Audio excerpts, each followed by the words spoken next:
Welcome to the I Get Better podcast with your hosts, Charlene Renee and Phaedra Smith, where we discuss topics related to life, love, mental, physical, and spiritual health, and how we can all get better together.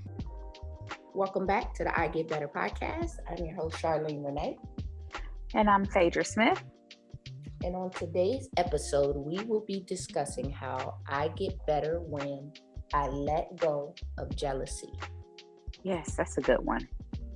It's a hard one too sometimes. It's hard to even admit when you're jealous because it is. It is. Yeah. And it is a hard thing to get over as well. Yeah. Because likely the circumstances that have caused you to be jealous did not necessarily change. Of course, we like to start every session off. Is this a session? Every episode off.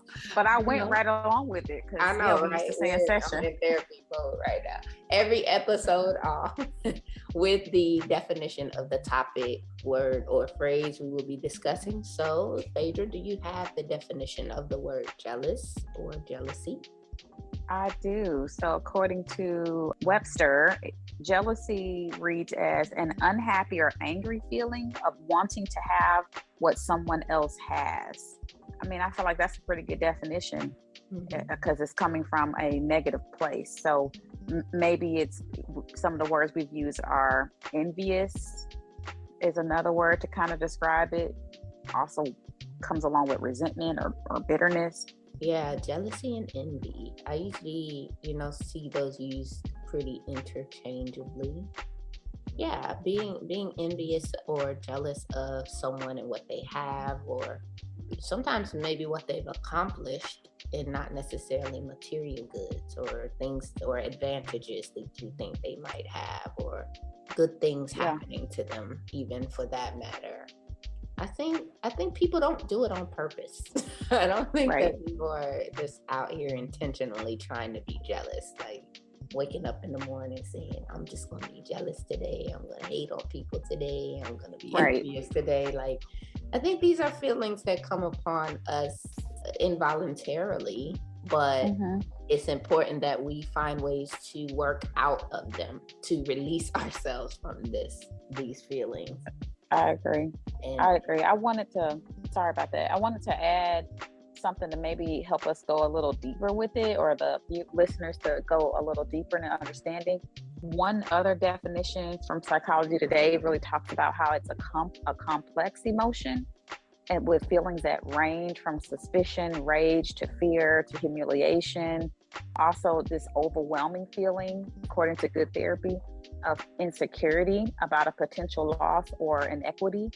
And it could be with resources or anything. So I really like these definitions because it makes it more about, I guess, it takes it away from a prideful place. And I think it kind of helps us to really see it as like, it does feel overwhelming at times. And it often is from a place of insecurity or inequity or this fearful place.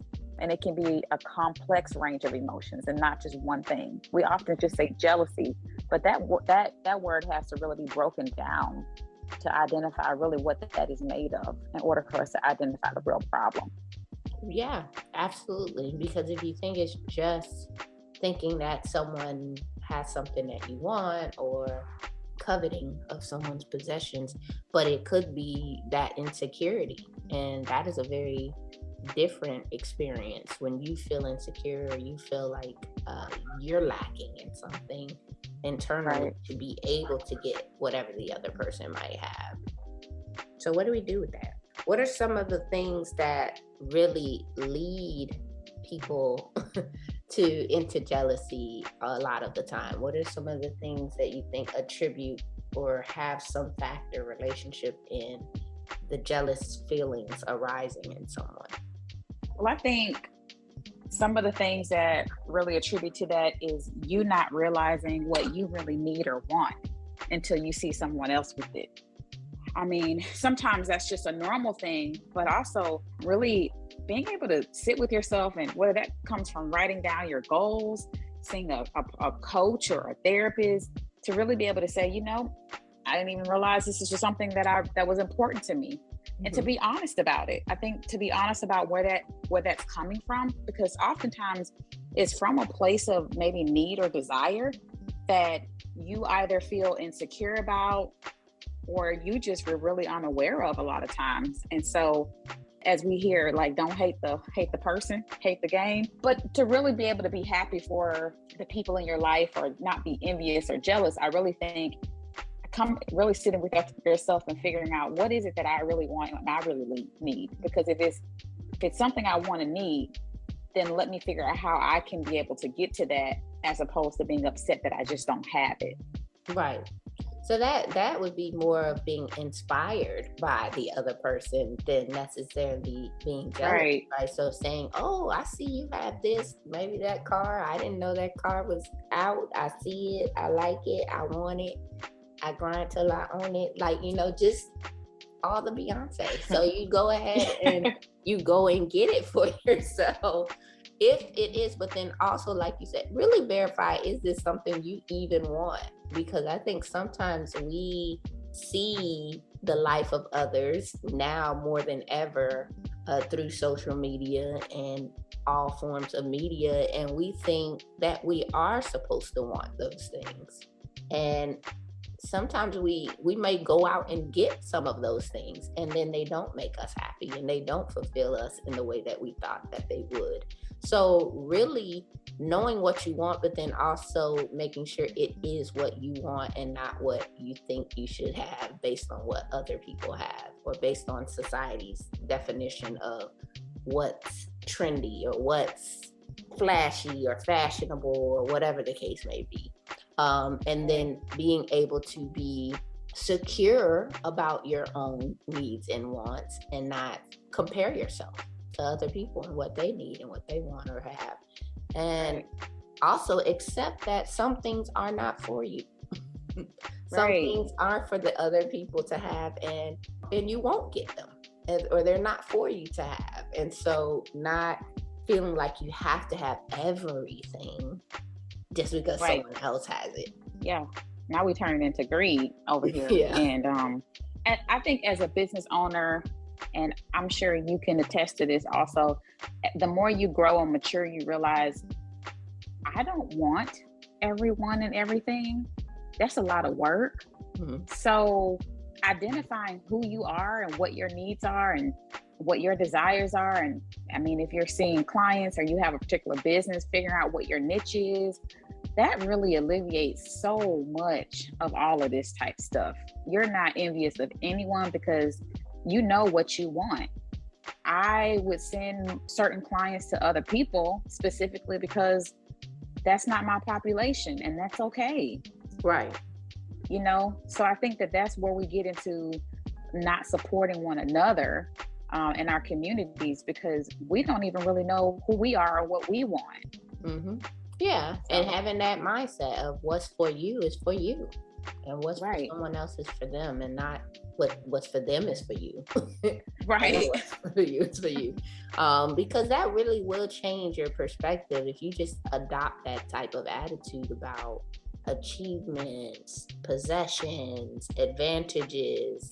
Some people do have advantages that others don't have, or they were given opportunities that got them ahead a lot faster than others. And that is a fact. But to be jealous of that, because honestly, a person who is born into an advantageous situation, it's not their fault. They lucked up. So to know, okay, what's for me is for me, and I can focus on going out and chasing that, identifying what is for you and what you should be going after and what goals you have for yourself, as you said, and then your focus being on that, you really won't have time to be envious or jealous of someone else and their success, because you'll be so busy chasing your own. Or like we talked about in the beginning, being able to celebrate success of someone else and be inspired by it rather than envious of it. Right. Yeah, no, I think that was good. I think we kind of mixed all of it together. I was just thinking barriers of not being able to get beyond jealousy and envy. And we kind of talked about those and how a lot of those fall back to maybe we weren't taught how to be happy for others. Maybe we lived in a mindset of scarcity growing up, and so we have this mindset that I'll never have enough, and so every time someone else gets something you wanted, I really think getting to know who you are, like that, going back to that identity, is huge. And oftentimes this stuff is rooted in much deeper things than we realize. So some of the ways to get past it, I really think, is, for me now, is my walk with God, is asking God to really help pull those things out of me and help me to also be honest, because things can come up, but if I'm not honest, I'm just gonna busy myself, I'm avoid it. But also getting a therapist, somebody to help hold you accountable, somebody to help walk you through those things, because we also avoid things because they're linked to trauma. Yeah, I think, can you think of any other ways that our viewers or our listeners can maybe work on getting past it? Well, too, I would add, look at what things tend to trigger those feelings. Yeah.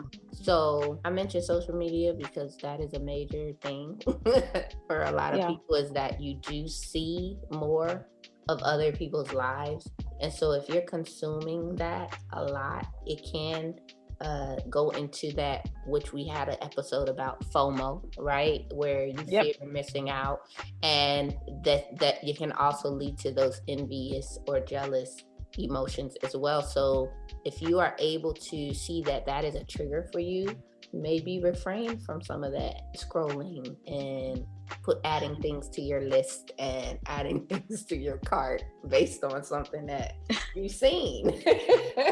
And those ads will get you, but just being able to check in on when you're able to see a pattern. Right. I don't think most of us aren't jealous all of the time, but if you find that certain things tend to bring about those feelings, maybe seeing people in a relationship when you're single, that may trigger some feelings of jealousy or envy if you would like to be in a relationship. So just really kind of exploring, doing some of that internal work, as you said, and then seeking out ways to get better. If you need to find someone to talk to, a mentor, a counselor, a therapist, someone who, if you are unable to rein it in, right? If it's to that extreme where you feel like this isn't just a passing, fleeting feeling that I'm having and then it goes away. But being able to narrow down, like you said, Phaedra, what it is you want and set some goals for yourself. Yeah, no, I think this is a good episode to talk about. And the big key to it is just to really be honest. And this is all about how we get better. And honesty is a huge part of that for each and every episode that we even put out there. Honesty is a necessary part of it in order to get better. So this was all good. So that's our time today. Yeah. Yes.